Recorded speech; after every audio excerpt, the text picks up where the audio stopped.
Hi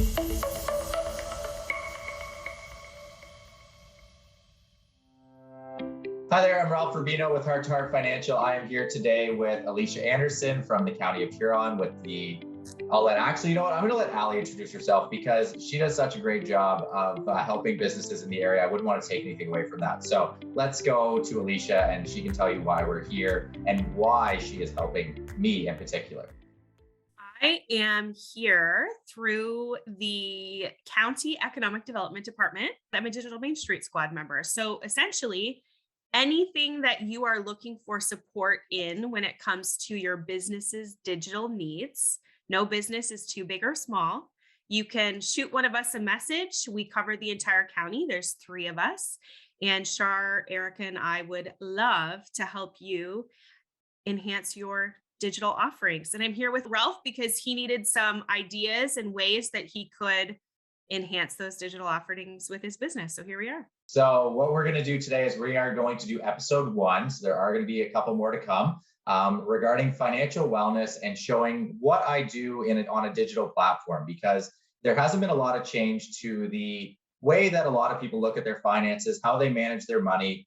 There's apps out there, there's different things, but a lot of them, are a little bit more impersonal. And this is a way that you can actually connect to somebody, ask some questions, and really see everything in one place. So that's what we're going to do today. I've linked up with a company out of Kitchener-Waterloo called The Success Plan. And that is the platform that I use to help all the families that I work with when it comes to managing their debt, looking at their overall financial picture, getting a little bit of like a temperature check on their financial wellness and seeing where they're at now and where they're headed. So without further ado, we are going to get into a screen share. Alicia's been kind enough to go through her profile today. We are going to make up some numbers, so we don't want to reveal too much for privacy's sake, but we'll get into that right now. So I'm going to flip into a screen share, and we've already got Alicia logged in. So Alicia's going to take over my screen control, and it's going to take her into her dashboard of her freshly signed up Success Plan.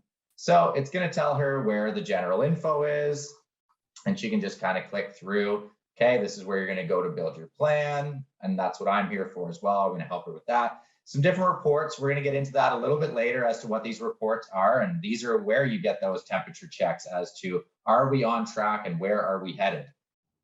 Perfect. And the financial planning. So again, this is where we're going to look at how these little changes that we make major impacts. Not just throwing things at the wall to see what sticks. And then free assistance from an advisor, which would be myself in this case. So we'll make sure that I'm linked up to Alicia's profile here. All right, so are you ready to get started, Alicia? Let's go. All right, let's go. I call her Flo. That's who we use to get you through. So where if you want to click to get started on that little I on the left side. Got it. Perfect. All right, so she is going to tell you what you need to do next. So because you are the primary user, we need to add a little bit more information. Thanks, Flo. All right. So nice thing about this guided tour is that whether you're doing it with an advisor like myself or you're doing it on your own, you're able to do your own stuff. So if you click on the 3 little dots, that'll drop down the edit option, which will pop up the sidebar. And all of the editing that we do is going to happen on this sidebar.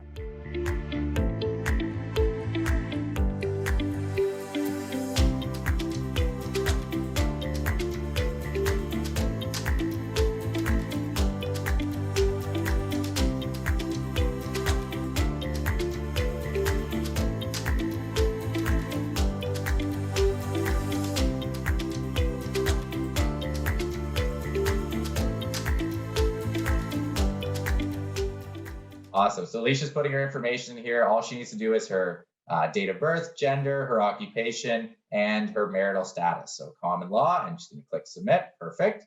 So by adding that, there's the last thing that she needs to do on this page that it's mandatory is update your verification. So if you go down a little bit lower there to those 3 dots, all it's going to need you to do is just verify the phone number again that we had from your initial sign up. So if you just want to pop a phone number in there. All right. So are you ready to start building your plan? So complete any information relative to your life within all of the different tabs. So the nice thing about that, once you click got it, it's going to show us what those different tabs are. So we break things down pretty simply. So we've got your assets, so anything that you own, got that. Liabilities, so anything that you owe, so any debts that you have is technically known as a liability. Perfect. Education goals and dreams. So anytime your life changes, we want to make sure your plan's up to date. So that is if you're saving for kids' education, if you're saving for a trip or a new vehicle or a renovation, perhaps. Okay, got that one. All right, ready. Now that you know the basics, let's get going. So we are going to start building your plan. So before we do anything on the assets tab, I'm going to ask you to click up on the top on the general info tab. So we got to add a little bit more in here before we get going. So once you put yourself down as common law, that purple window opened up where it said add a spouse. So let's add your partner and or spouse into this screen. So who do we have? Let's call him Tony, and his last name will be Stark. Okay, pretty generic name. I never heard that one before.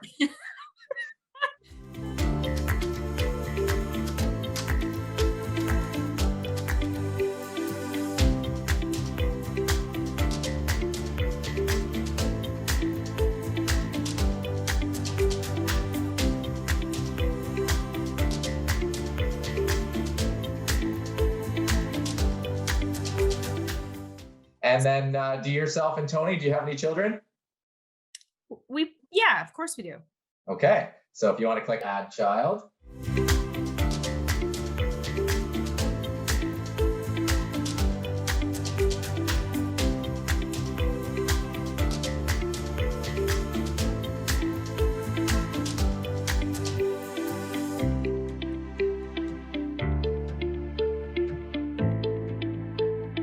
All right, and the last thing that I want to point out on this screen is when we get into more of the planning and things like that, our biggest goal is to look at where you are today, and the easiest way to figure out where you're headed is we got to know where you're at. So this is a really great way to kind of peel the curtains back, take a look at everything going on today and see where exactly that's going to take you based on the path that you're on. So the general info that we have here of current rate of inflation at 2.5%, and education rate of inflation, that's because we're not just planning for what things cost today. We want to know what these things are going to cost down the road. So in Bertie's case, being 8 years old, born in 2014, what university and college might cost today is not necessarily the same as what it's going to cost 10 years from now when she's 18. So these are things that we want to make sure we take into account. So I will let you take over and go back to the My Plan, and we are going to start to add in a couple of assets for yourself. So when we look at the cash accounts, savings accounts, stocks and bonds, we're going to go in and fill all this in much more detail. But just to get started and to show how it works, let's throw in a cash account for you guys. So if you want to click again, the add new. And as you can see, as we continue to grow the plan, every time we add, whether it's a partner or a child or an asset, anything like that, it's going to add this. Everything's going to be added through the same bar on the right-hand side. So let's say you've got a bank account. Is it a joint account? Is it an individual account? We'll say it's joint. Awesome. And let's say, is it cash in your mattress or is it a bank account? Well, I hope it's a bank account. All right. And how much do yourself and Mr. Stark have in that account right now? You give me a number. All right, let's go and say you have $1,500 in your joint account. All right. Perfect. All right, and then the account name. So we can just put checking. And anything with a red asterisk, we have to fill in, but anything without, we don't. So if you don't need to put your account number in there, we don't have to. So let's just click submit. Okay. Awesome. All right, so there it goes. So we've got that information. It starts to populate some of that info. So what I'll get you to do, and anytime I meet with a family, what I have them do is I have them gather up all the information that they have in their financial world, and we work through this process together. So they would gather up all of their statements for any investments, mortgages, bank accounts, log into their online banking, all that stuff, so we would have it readily available. So if we have you scroll down, let's go add some of our larger assets. So we get into investment accounts, and the first one, real estate investments. Let's add some information on your home. So let's go add new on your real estate. Even though it's maybe your own personal home and your primary home, it is still an investment. We have seen how much those houses have grown by.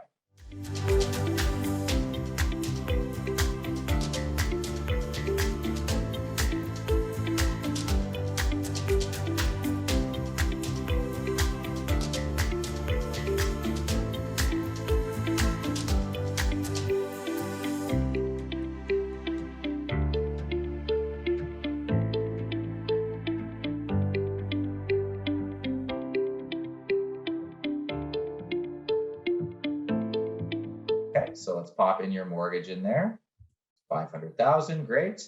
And monthly mortgage payment, again, we can do the math on this if you pay weekly or bi-weekly, accelerated, whatever it may be. But let's put in the monthly amount that we have for yourself for your mortgage.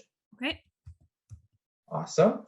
And the interest rate that you have your mortgage at. Obviously, this has been a main focus for a lot of people the last while, is with interest rates kind of going up and down and all over the place. All right, renewal date, we'll add that in off your statement, so you can actually skip over that one for now. Let's put the name of the lender, though, so we don't forget what bank or credit union you have that mortgage with. Okay. All right, so it's with Libro in town. Awesome. All right, now let's get into a couple expenses that are linked to that house. So these are all monthly expenses.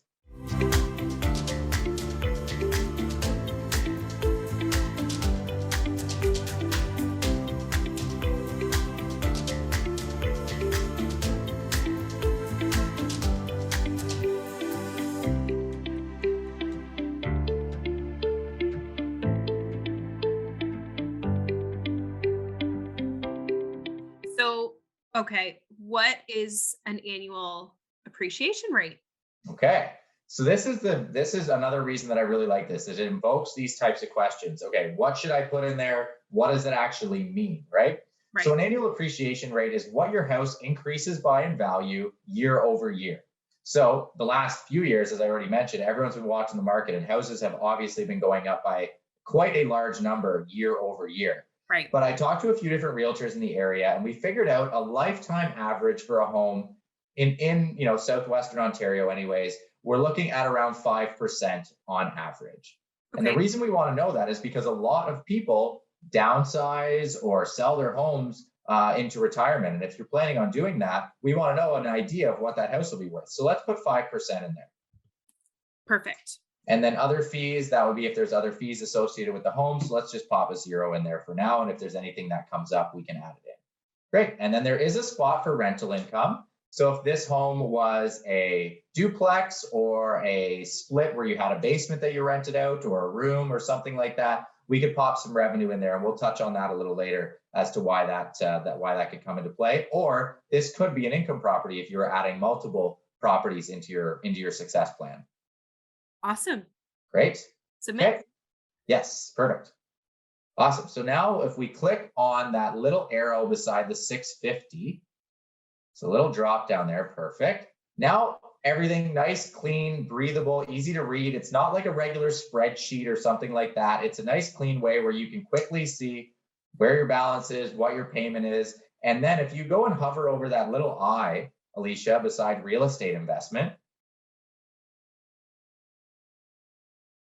So if you hover over that, it shows you when that was last updated. So that was just done January the 12th at 4:12 p.m.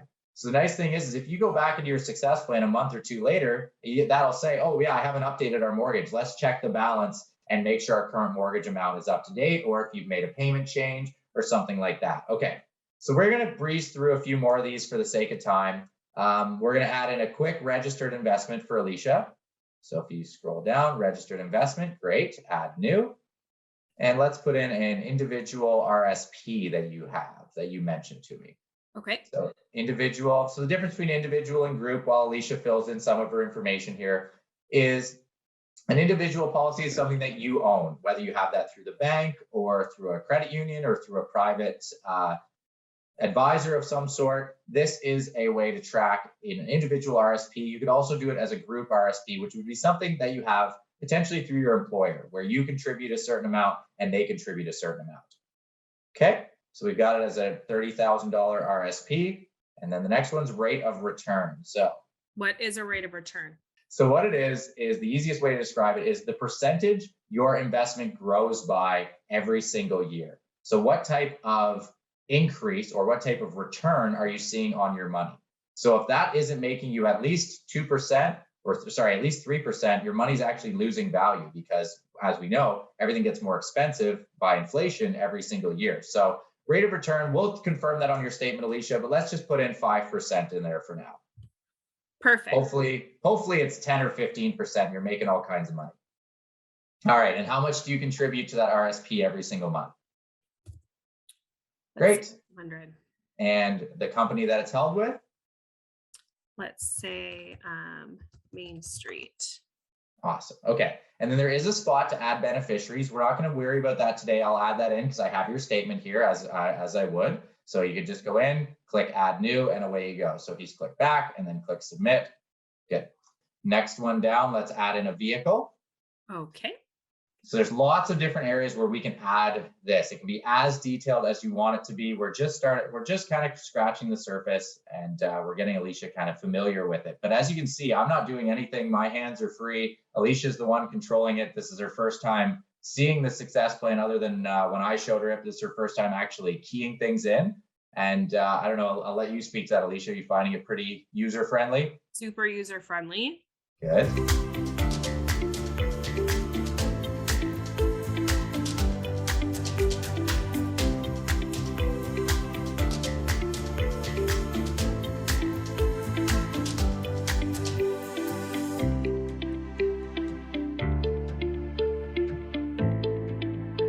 Regardless if the vehicle is loaned, leased, or paid off, it's still an asset. So let's put it in there as a loan, as you mentioned. Great. And then the monthly payment on your Civic is? Let's say 150.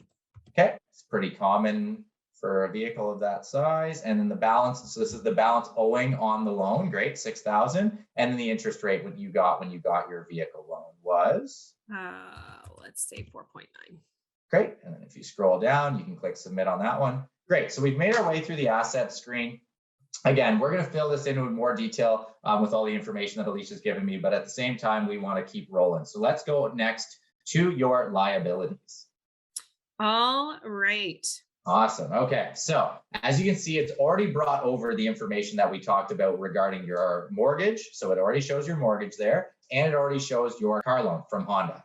So we have credit cards, lines of credit, other debts, and other loans that we can add in here. So do you have any other debts that you would want to add in here that we have? So that could be credit cards, lines of credit, student loans, something like that. Let's say student loans, because I feel like a lot of people have student loans these days. Okay. Myself included. All that it requires is the debt name, the balance, the payment, and the interest rate. Again, as the families that I work with, they bring all this information to me and we work through, we have all this information at our fingertips. A little bit of homework before makes the process pretty seamless to work our way through, and we can get an entire plan done in about 30 to 40 minutes. It's pretty efficient that way. So what if I don't know the interest rate?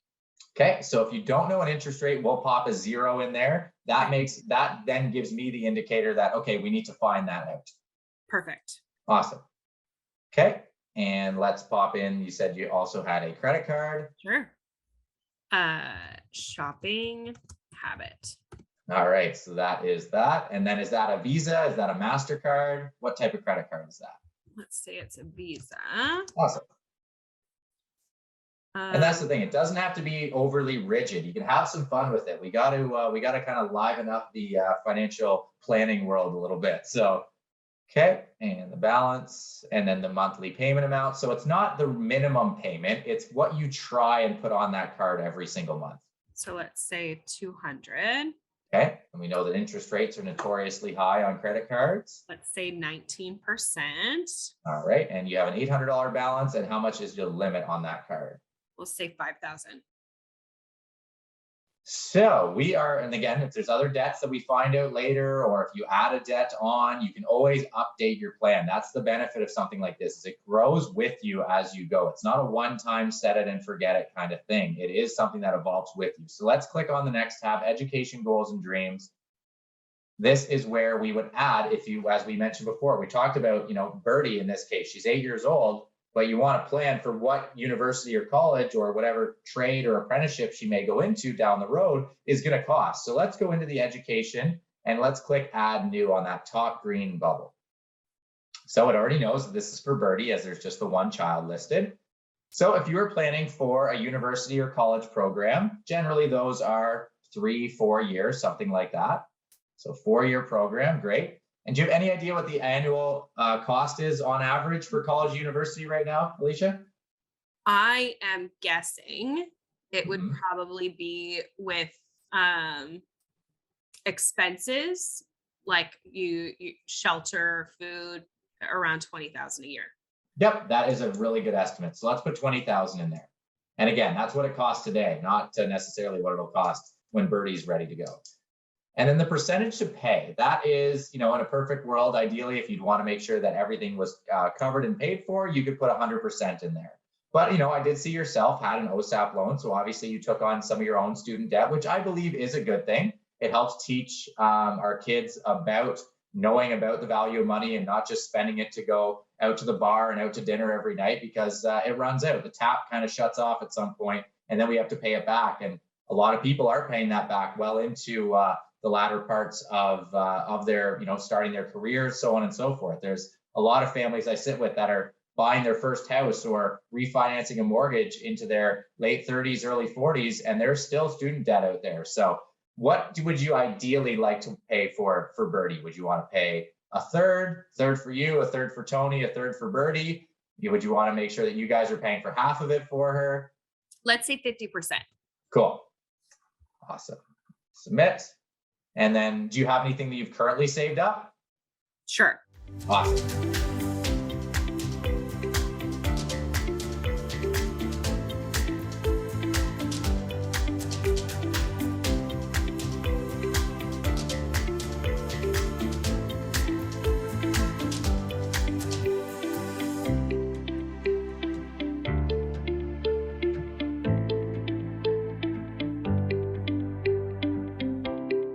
Okay, for the sake of time, I'm going to steal the controls from Alicia for a minute, and we are going to move on through a couple of these next screens, and I'm going to ask Alicia a few of these questions. So the next one will be goals and dreams, where we could add in if Alicia and Tony were saving up for a new vehicle or a vacation of some sort or something like that. We could add that in here, name the goal, name the amount, give us the goal date is the biggest one. Are you hoping to do that bathroom renovation this fall or next spring or something like that? And we can make sure whatever your savings, whether it be $100 a month or $50 a month or nothing, we can let you know if you're on track to meet that goal. But before we get into doing that, we want to make sure that we're maximizing everything first. So when we look at the family protection, Flo is going to pop up here again and say, you're doing great, which you are, Alicia. You're doing very, very well. So there's two important sections on this page that must get completed. So let's make sure we complete those before we move on. So you can take over again and click show me the money. Show me the money. Okay. Bonus point if you can name the character name in Jerry Maguire that says show me the money. We should be if people have made it this far in the video, there should be some sort of gift card for the first person to name that character. I like that. I like that. If my sister watches it, she'll get it in a heartbeat because it's something we talk about way too often. Family members not included. Sorry, Sarah. And Josh as well. Family members not included. There we go. Yeah. Absolutely. Okay, so let's go. Must be completed here. So immediate cash need. So click on that, edit. Great. And it's going to ask you a couple questions here. So if you hover over, if you're not sure and you don't have someone like myself helping you through it, exactly like Alicia just did, you hover over that I.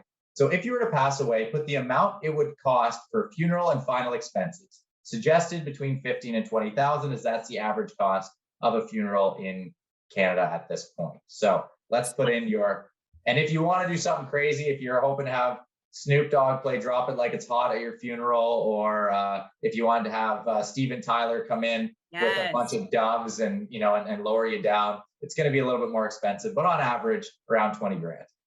Love it. Okay. And then paying off debt. So hover over there. If you were to pass away, what would you want to make sure your debts were paid? So if you were to pass away, would you want to make sure that you didn't leave anything for Tony and Bird? Correct. Okay. You just and the next check mark. Yeah, and just tick the box. Perfect. And the next one, if you were to pass away, would you want to make sure your children's education was paid? Absolutely. All right. So we'll tick that box as well. Submit.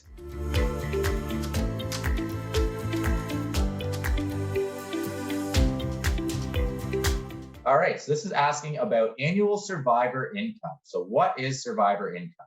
So if you were to pass away, what amount or what percentage of your income would your loved ones require to continue the same standard of living? Because that's the big thing. Obviously, things are going to change if you aren't around, Alicia, and I'm pretty sure you would agree with that. But we want to make sure that the standard of living was the same, because there's going to be emotional and different physical things that have to be dealt with. We want to make sure that the financial side is looked after. So an annual survivor income goal is the amount of your income you'd want replaced. So does Tony rely currently on 50% of your income or 80% of your income in order to pay the bills, pay for Birdie's skating and hockey and whatever other things she may be into? What do you think that they would need for you if you were no longer here, I should say? I would say, I mean, in a perfect world, I think most people would want that to be 100%, right? Right, absolutely. So we have to think, however, the 100% is of what you make gross, so before taxes. So if we wanted just to bump that down a little bit, let's go to 80%. So then it would still be what you would have as like a tax-free dollar. They'd still have the same amount would come into the house. And how many years would you want to provide that for? Would you want to give Tony that for a year or two and say, sorry, pal, you're on your own after you and Birdie are looking elsewhere? Or would you want to make sure that they had that for a number of years, say till Birdie was, I don't know, 12 or 15 or 18 or something like that? I would want it to be until she was done school. So like 22. Okay, so we know that she is 8 now, so let's put 14 years in there. Let's put Okay, great. 14 just for a round number. I like that. Okay. Submit. Great. All right. And then there's a few other things that we can add on the screen regarding insurance and stuff like that, where it comes to what you currently have for life insurance, critical illness, disability coverage, and what kind of coverage you have on Birdie. These are where a lot of the questions people start asking, oh, well, I don't have anything there, should I? And this is where my needs analysis comes in, which is what's going to be a little teaser for what's going to be in video number 2. So we'll add that stuff in there. I'm just going to get Alicia to do the next part here, which Flo is going to direct her to.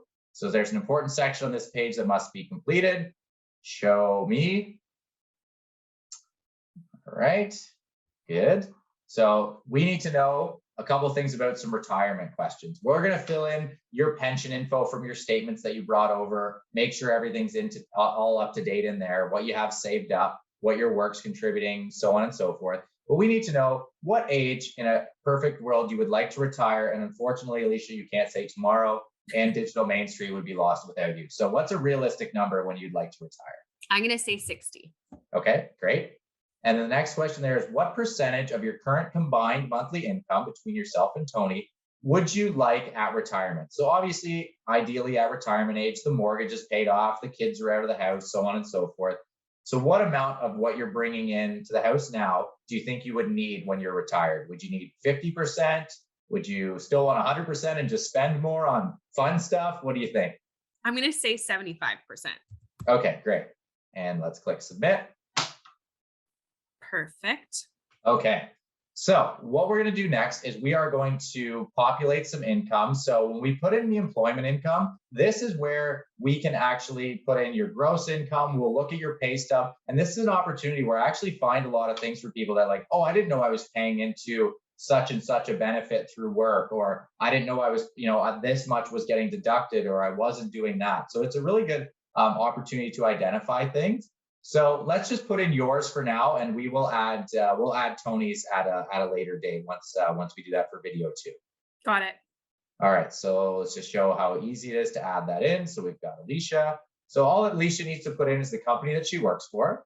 So self-employed in this regard. The gross monthly income. Now, I know a lot of people get paid weekly or bi-weekly. Not a lot of us are getting paid monthly, especially self-employed people. But what we'd want to do is put in your gross amount there, and that's what I'm here to help with. So we know we've got her at $7,000 a month in gross. So that's what she gets before tax. And then what comes off in income tax and deductions. So what you pay the government in taxes, EI, if you're paying into employee benefits, $1,400, great. And click submit there. Great.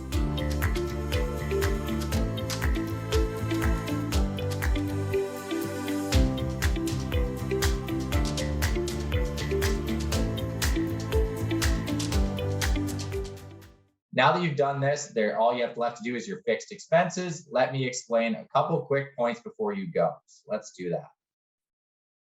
So fixed expense. This is what's going to give you the definition of what the difference is between fixed and related expenses. So fixed expense, anything that you pay monthly that remains the same for month to month. So as a example shows, a phone bill or a hydro bill. That can be Netflix subscriptions, Spotify subscriptions, gym memberships. All of those types of things are going to be a fixed expense. So if you want to click got it there, we can move on. And then it's going to talk about related monthly expenses. So this is anything that we've already done. So a lot of these numbers will look familiar if you've been following along. What Alicia pays for her car loan, her OSAP, all those types of things. So she doesn't have to re-enter anything. It all works seamlessly together. Okay, great. Click got it on that one. And then updating expenses. So this is where you would go to update these and make changes, because we know memberships change, they get canceled, unfortunately, when gyms close. Awesome. And then it talks about fluctuating expenses. So this is where we get into where a lot of people's money they feel gets away from them. That's a common phrase that I hear. Yeah, it just kind of got away from me this month on groceries or gas or entertainment, going out to dinner, supporting restaurants, whatever that may be. So let's click got it on that one. Okay, so pretty simple. Feeling like it was pretty simple? I think so. Yeah. Good. All right, so let's go up here a little bit higher and let's just add an expense so people can see how that works. Pretty simple. Add. Everything's very similar. Let's say it was a joint expense or something, even just for you, whatever you want to do. Yeah. Great. And then let's pick an expense. So it's got a pre-populated list. So if you want to pick something on there, let's say like let's go with internet. That's a big one right now because so many people are working from home. So you see internet on our list there. Yeah, I do. Great. And let's just pop a number in there of $100. That's a pretty common amount for what we pay for internet. Awesome. So as you can see from that drop down list, there was a bunch of different options in there. And then what we can do, and what I'll show you here quickly, is a lot of things might not be on here. Amazon Prime. We've already got Netflix, but maybe you have Crave TV or Apple TV or Spotify. We can add different expenses. You're not just limited to that list. So we can customize this as much as we like. All right. And the last thing that we're going to do before we move on today is we would know that Alicia obviously would have more than just internet. There would be a gas bill, a hydro bill, maybe a gym membership, all these different types of things. So we're going to add those in on our own, but we'll show you how that works a little bit later. And then we're going to look at the financial planning. So as you can see here, this is where it really starts to hum and you really start to see where you're at and where you're headed. We can look at how we can accelerate debt. First off, we have to know what your debt is. We have to know that you had a car loan, OSAP, so on and so forth. Retirement accelerator. You told me how much you had saved and when you're planning or when you'd like to retire, are we on track for that? Same thing with the goal. If you had you said you were self-employed, or if you had a side business, you could actually keep a business budget. But all we're going to do today is we're going to look at a personal budget. So again, these numbers are going to be changed over time, and we'll tune into our next video because you're going to really see how this changes once we add a few more things. But let's look at what you think you spend in a few different categories. This is always where I have fun with people. And then once they start to track, they really start to see, oh, was I even close on my guess? So let's go add new, and we'll pick a monthly budgeting category for yourself and for Tony and your family there, Alicia. Perfect. All right, so we'll drop that category down and let's pick groceries. That's always a fun place to start. So what do you think you spend a month in groceries? So, well, I think we should go with the month of December because we hosted 3 different Christmases here, which means our grocery bill was higher than anticipated. Okay. And it was probably, oh man, and this is going to be wrong, but maybe 1,500. Okay. All right. And then click submit. And let's go add new on that next one. Nice thing is about going maybe a little bit high is you might surprise yourself what it is in January. Right. Okay. Let's drop down our next category and let's pick entertainment. Miscellaneous entertainment. Entertainment. Okay. Great. So entertainment encapsulates everything that regards to entertainment. So that's purchases at Square Brew, LCBO. If you went out to dinner, if you got takeout from a restaurant, if it wasn't lockdown times and you went to the movies or to a concert or something like that. So what on average would you want to budget for that category, the fun one, as a lot of people like to call it? I'm going to say right now, let's say 500 because everybody is trying to support those local businesses that need it most right now. Awesome. I love that. Okay, great. So we're going to get into, again, as I mentioned, a few more things that we're going to do in here. So just as a quick summary, again, in the matter of time, we're going to have a secondary video. So what we've gone through, and if I just go back quickly to Alicia's dashboard, when we first logged in, Alicia, this was completely blank. Zeros everywhere. Now it's starting to build. Now you're starting to see, why did we put all this information? How does it really look? So any family that I deal with and that we have set up on the success plan, within 30 seconds, they can log in on their phone or on their computer or tablet, and it shows them when they last updated their plan. It shows them how long they have until retirement, when they're going to be out of debt. This is a huge one for people. They want to know, when will I be debt free? A lot of people think it'll be never. So we want to make sure whether that's a realization, what your net worth is, how much money you have saved, and unbudgeted income. Again, ignore the negative 400. I don't want to scare you. We only have one income in there and a few other things. But what we can quickly start to see is how much money you need to survive every single month, and where is it coming from? Where's the income? What percentages are we at? So on and so forth. So we're going to do a lot more of that in our next video. I'm going to stop the screen share and go back to Alicia and I, and we will leave you wanting more on that. So thank you so much, Alicia. I appreciate you taking the time with me today and doing a few different things and getting some numbers in there. How do you feel about how that login process went and how logging some of those expenses was? I'm excited. I mean, it's a new year, and one of my goals, I am terrible, and I can be so honest with you, I am so terrible with my finances. It's horrible. And yes, I am 40 this year and I'm terrible with my finances. So what I love about this is, when Ralph first walked me through this, I thought, oh my God, everybody needs to know how simple it can be to budget, because I feel like that's the other thing. So many people feel like it might be really time consuming, but this makes it so user friendly, and it can happen weekly or even monthly. It would still only take you, maybe 15, 20 minutes to get everything in and up to date. Mm-hmm.